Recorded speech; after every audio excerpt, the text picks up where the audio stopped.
¿Qué tal? Buenas tardes, este es el Coro Tecnológico. Hoy nos encontramos en el Banco de México donde vamos a hablar de diferentes temas económicos. Para empezar hablaremos de la tasa de interés y el desempleo, al igual que el sector manufacturero y la inseguridad. Nos encontramos con nuestro especialista Andoni Gutiérrez para hablar del primer tema. Buenas tardes, gracias Daniel por la invitación. Primero que todo, la tasa de interés es el precio del dinero o pago estipulado por encima del valor depositado que un inversionista debe recibir por unidad de tiempo determinado del deudor, a raíz de haber usado su dinero durante ese tiempo. Si las tasas suben, los consumidores disminuyen su consumo, solicitan menos créditos, las empresas pueden llegar a caer, la gente ahorra en vez de gastar y la inflación se mantiene a un nivel bajo. Al bajar las tasas sucede lo contrario, el consumidor gasta más, demanda más, hay mayores créditos y no incentiva el ahorro. Se compran acciones en vez de bonos y al incentivar el gasto la inflación sube y no puede ser controlada fácilmente. El Banco de México es el encargado de establecerla e intenta mantener la tasa interbancaria alrededor del 3% actualmente y el TIIE a 28 días está en 3.3%. La de 91 días se encuentra en 3.312% y la de 182 días en 3.451%. Para hacer una comparación entre la tasa de interés de Estados Unidos y la de México, primero que todo Estados Unidos tiene una tasa de interés muy baja comparada con la de México. En el año actual ha estado en 0.25% sin mostrar fluctuación alguna. En México la tasa varía mes con mes, el dato más reciente fue de 3.35%. A continuación les mostraremos una gráfica.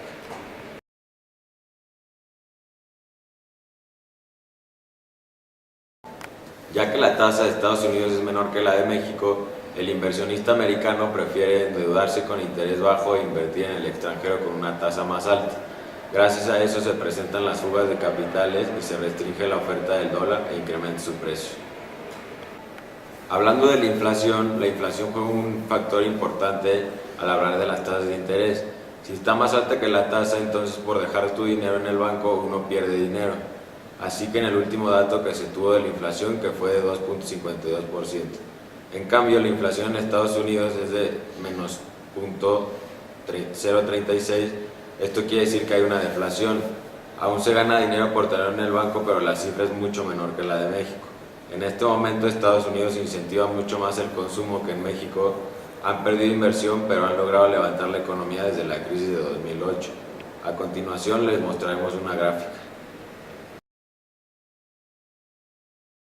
Muy interesante. Y usando un poco de su confianza, quería ver si nos puede hablar del desempleo, por favor. Claro que sí. Primero que todo, el desempleo está conformado por la población económicamente activa que no tiene trabajo, o sea, la población desocupada. Uno de los principales problemas del desempleo es que genera pérdida de producción e ingresos y genera pérdida de capital humano. Existen 4 tipos de desempleo. El primero es el cíclico, que es el desempleo más nocivo y se genera por un ciclo. Luego está el estacional, que varía con las estaciones del año. El friccional se da por rotación y busca de empleo. El estructural, que es el último, es el desajuste entre la oferta y la demanda de los trabajadores. Se conoce como población económicamente activa el conjunto de la población que a partir de cierta edad y dependiendo de cada estado fija como límites mínimo y máximo para ingresar y egresar del mundo laboral. Cabe destacar que en México la población económicamente activa es a partir de los 14 años de edad. El último dato muestra que en 2014 la población económicamente activa ya llegó al 58.64%. A continuación les vamos a mostrar una gráfica.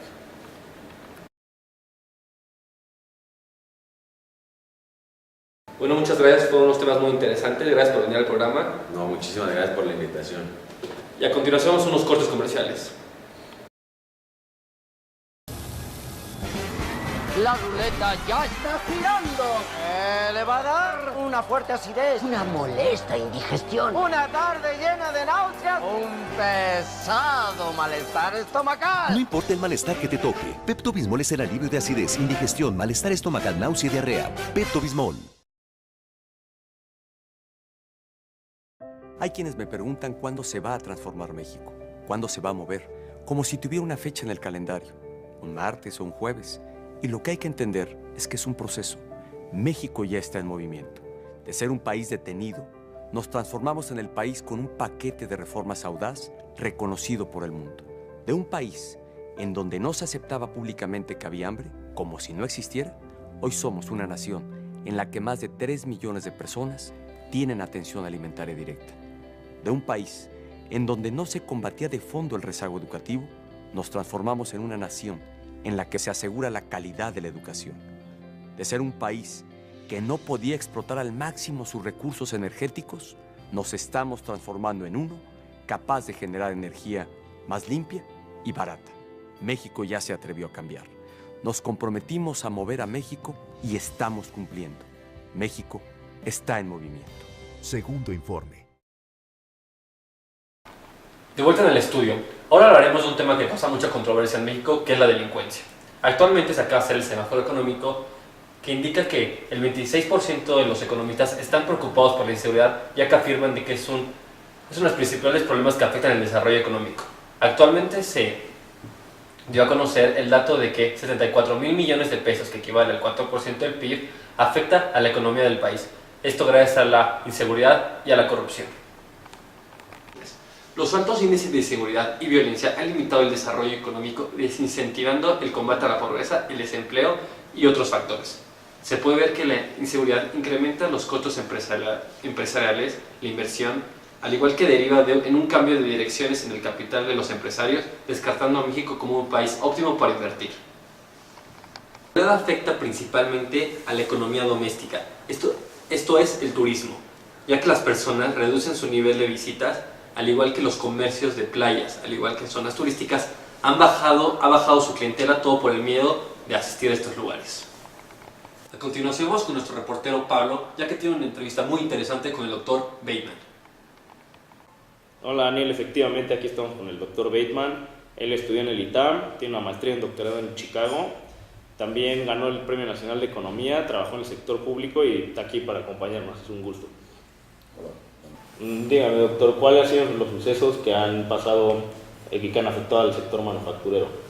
Bueno, principalmente entrando el presidente Peña Nieto al gobierno, hubo una reforma fiscal que afectó negativamente el crecimiento de la economía, principalmente por los cambios en la reserva territorial, cambios en la deducibilidad de la vivienda, cambios en la ley de impuestos sobre la renta.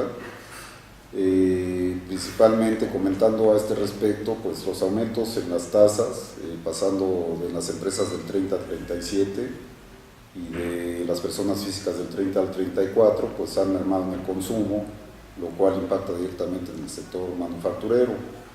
También un efecto importante es que al frenar la construcción, con las reformas mencionadas, pues impacta directamente a la producción y principalmente de la industria manufacturera, ya que la construcción es un motor de la economía y trae efectos multiplicadores importantes.